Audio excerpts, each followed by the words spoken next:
एक हदीस पाक का मफ़हूम अर्ज़ करता चलूँ। मौला अली करमल्लाह वजहुल करीम ने आक़ा कायनात सल्लल्लाहु अलैहि वसल्लम से अर्ज़ की कि या रसूलल्लाह सल्लल्लाहु अलैहि वसल्लम, ये अब्दाल कैसे बनते हैं? अल्लाह रब्बुल इज़्ज़त इनको अब्दाल की पोस्ट पर फाइज़ करता है, तो ये कौन सा ऐसा अमल करते हैं जिसकी वजह से अल्लाह रब्बुल इज़्ज़त इनको अब्दाल की पोस्ट पर फाइज़ करता है और इनकी वजह से रिज़्क़ दिया जाता है, इनकी दुआ से बारिशें होती हैं और बेशुमार मखलूक़ खुदा को फ़ायदा होता है। तो ये कौन सा अमल करते हैं? मेरे आका सल्लल्लाहु अलैहि वसल्लम ने फरमाया कि अली, ये किसी अमल की वजह से अब्दाल नहीं बनते, बल्कि ये हुस्न नीयत की वजह से बनते हैं। इनकी नीयत इतना आसन और बेहतरीन होती है कि इनके अंदर इतना ज़र्फ़ होता है कि कोई शख्स अगर इनके साथ ज़्यादती भी कर ले तब भी ये माफ़ कर देते हैं, अगर कोई ना भी माफ़ी मांगे तब भी ये माफ़ करते हैं। और रात को जब सोने लगते हैं तो हर एक को माफ़ करके सोते हैं। जब बंदे के अंदर ये ज़र्फ़ पैदा हो जाता है तो अल्लाह रब्बुल इज़्ज़त उसमें से फिर सिलेक्शन फरमा लेता है।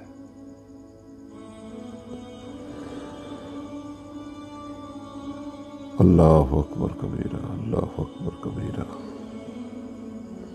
दोस्तों, बग़ैर इखलास के इंसान तज़ब्ज़ुब का शिकार रहता है कि मेरा अमल कबूल हुआ या नहीं हुआ। तज़ब्ज़ुब में रहता है कि मेरा अमल कबूल हुआ या नहीं हुआ।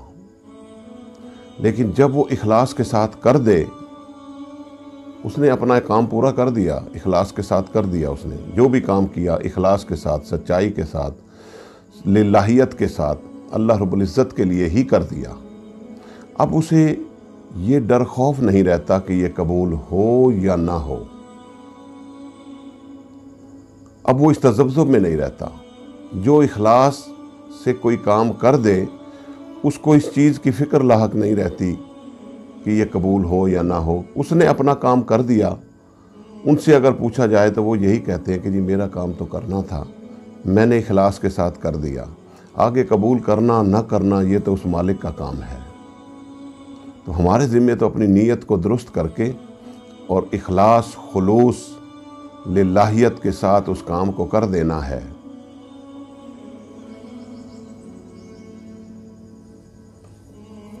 एक बुजुर्ग हुआ करते थे, वो उनसे कोई पूछता कि जी आप कितनी इबादत करते हैं, तो वो फरमाते कि जी मैं 24 घंटे इबादत करता हूँ।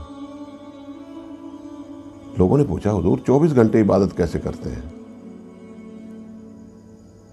ये तो हम आपको दुकान पर बैठा हुआ भी देखते हैं, फिर घर आप सब्ज़ी देने के लिए जाते हैं तो वो भी देखते हैं, शाम को बच्चे को लेकर बाहर निकलते हैं तो वो भी देखते हैं हम आपको, तो 24 घंटे आप इबादत कैसे करते हैं? उन्होंने फरमाया कि बेटे देखें, कुरान पाक में बातें दो ही हैं। बुराई से मना किया गया है, अच्छाई का हुक्म दिया गया है। तो अगर कोई शख्स अच्छाई को पकड़ ले और बुराई का दरवाज़ा बंद कर दे, अल्लाह की नाफरमानी का दरवाज़ा बंद कर दे, रसूल सल्लल्लाहु अलैहि वसल्लम की नाफरमानी का दरवाज़ा बंद कर दे, तो बाकी क्या बचेगा? सिर्फ फर्मा बरदारी बच जाएगी। कुरान पाक में कोई वाक़या, कोई सूरत, कोई पारा आप उठाकर देख लें, उसमें जो भी वाक़यात होंगे, जो भी गुफ्तगू हो रही होगी, उसका लब्बे लुबाब, उसका महासल, उसका मग़ज़ वो सिर्फ ये होगा कि बुराई से मना हो जाओ और अच्छाई की तरफ आ जाओ। ये मकसद होगा उसका। तो वो फरमाते हैं कि बुजुर्ग के मैंने अपनी ज़िंदगी से बुराई का दरवाज़ा बंद कर दिया है। जब बुराई का दरवाज़ा बंद हो गया, नाफरमानी का दरवाज़ा बंद हो गया अल्लाह और उसके रसूल की, तो बाकी क्या बचा? फर्मा बरदारी बच गई। बस बात ख़त्म हो गई कि बुराई का कोई दरवाज़ा बंद कर दे, नाफरमानी का दरवाज़ा बंद कर दे, तो बाकी صرف یہی بچ جاتا ہے کہ وہ فرما بردار ہے۔ اب اس بزرگ نے پوچھا کہ یہ بتائیں کہ کیا اللہ رب العزت نے کسی جگہ منع فرمایا ہے دکان پر بیٹھنے سے؟ تو لوگ کہنے لگے کہ نہیں حضور، منع تو نہیں فرمایا، بس آپ نے فرمایا کہ بس اس طرح بیٹھو جس طرح میرے آقا صلی اللہ علیہ وآلہ وسلم کی سیرت مطہرہ اور میرے آقا صلی اللہ علیہ وسلم کی سنت مطہرہ ہمیں اجازت دیتی ہے۔ یہ بتائیں کہ سبزی جا کر دے کر آنے میں گھر، اور گھر کا کام کاج اور بیوی کا ہاتھ بٹا لینے میں اگر کوئی اللہ رب العزت نے کوئی ممانعت فرمائی ہے؟ انہوں نے کہا نہیں حضور، یہ بھی ممانعت نہیں فرمایا، بس پھر عبادت ہے، یہ بھی عبادت بن جاتی ہے۔ سونا اللہ رب العزت نے منع فرمایا ہے؟ نہیں، لیکن اس طرح سویا جائے جس طرح رسول صلی اللہ علیہ وآلہ وسلم آرام فرمایا کرتے تھے۔ تو اگر ہم اپنی زندگی سے نافرمانی کا دروازے کو بند کر دیں اور برائی کے دروازے کو بند کر دیں تو باقی فرما برداری بچ جاتی ہے، اور فرما برداری عبادت ہے۔